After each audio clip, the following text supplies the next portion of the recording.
Hi everyone, Anthony Fantano here, the internet's busiest music nerd, and it's time for a review of the new Nosaj Thing record, Home. No such thing. Such a thing. Nosaj Thing is the pseudonym of West Coast electronic music producer Jason Chung. A sophomore LP that has been pretty anticipated thanks to the work that Jason put into his semi-breakout debut album, Drift, which came out in 2009. Now this guy does make electronic music, but he's a beatmeister as well. He's a guy whose productions showcase quite a bit of hip-hop influence. On many tracks from Drift, the beats and the grooves are there, but there are no MCs on this LP. And it's not really a hard-hitting or edgy album either. The sounds on here shoot for a much more atmospheric, kind of glossy feel, especially with the synthesizer work.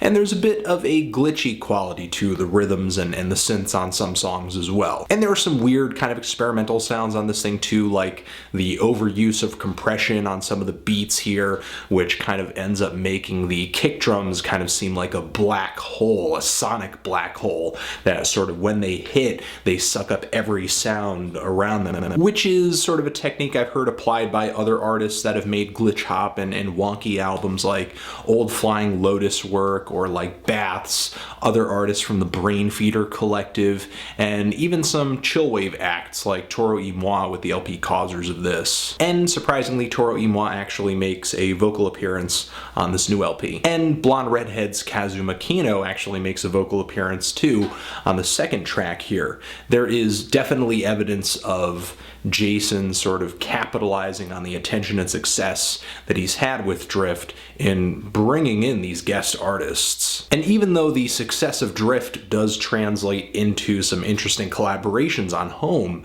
the success doesn't really seem to kind of peter out into anything else on this new LP. For the most part, I guess Jason tries to make Home a success merely on the back of his stylistic progression as an artist since the release of Drift. And he does make a pretty apparent change on this new LP, which is kind of a surprise considering just how many people who are fans of hip-hop kind of gravitated toward his music as glitch hop and wonky were kind of burgeoning genres in 2009. On this new LP, the hip-hop influence is here in a few moments, but it's not really as strong or as potent as it used to be. He's not really futzing around with the distorted bass sounds or just sort of the hip-hop style rhythms and polyrhythms that he would layer on top of each other on track after track. And in a way, I guess this is a positive because it does make Nosaj Thing a little more difficult to quickly compare to Flying Lotus, which is sort of an issue that a lot of artists suffer from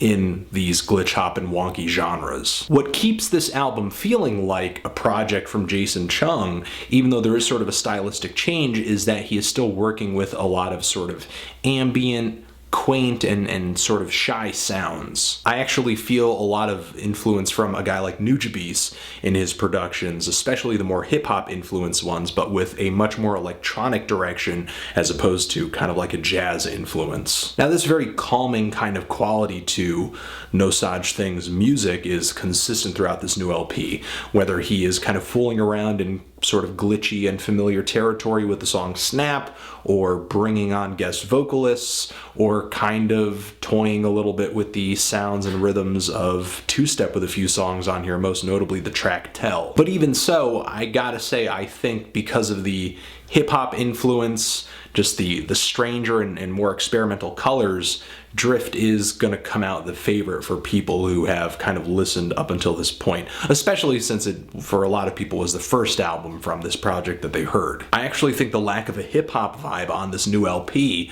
sort of subtracts what little edge Nosaj Thing had so far in the project's short career, because a lot of songs on here without these hip-hop beats sort of pulsate along very apathetically and end at very inconspicuous song lengths and just continue with kind of uninspired progressions. For sure, Jason Chung is making a very noticeable embrace of his ambient influences on this LP, or at least that's what it kind of feels like on tracks like Distance, which has these tender, kind of ringing synth tones, murky bass, and these reverbed synth riffs, and with like a little bit of added sound, it kind of feels like an electronic ode to an abandoned subway tunnel. Again, it sort of has that quaint quality that I think comes so easily from this project's music, but it's not really anything I would replay. The song Safe shuffles along really serenely.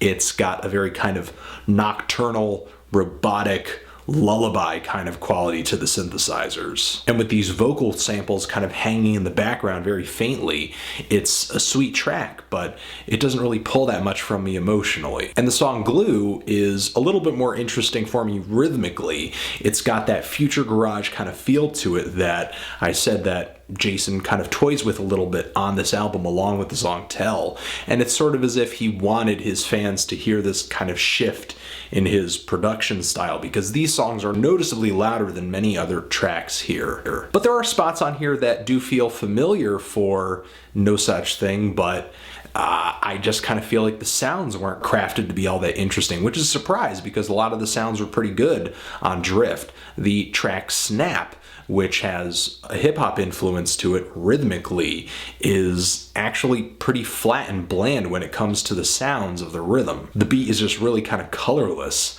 I guess, and I do not get these sloppily placed hi-hats and claps on the song Try either. That just does not do anything for me. And beyond that, I'm not really sure if I'm feeling the auto-tune vocals of Toro y Moi either. Overall, I'm feeling kind of indifferent on this LP, sadly. I still like Drift, and I still think that album stands as a pretty good release in a genre that at the time was making a lot of noise and was an extremely interesting and new and vibrant thing. But this new album, unfortunately, is pleasant, for sure, but nowhere near memorable. I'm feeling a decent 5 on this LP, but if you've given it a listen, what did you think of it? Did you love it? Did you hate it? Why? And what should I review next? Anthony Fantano, Home Forever.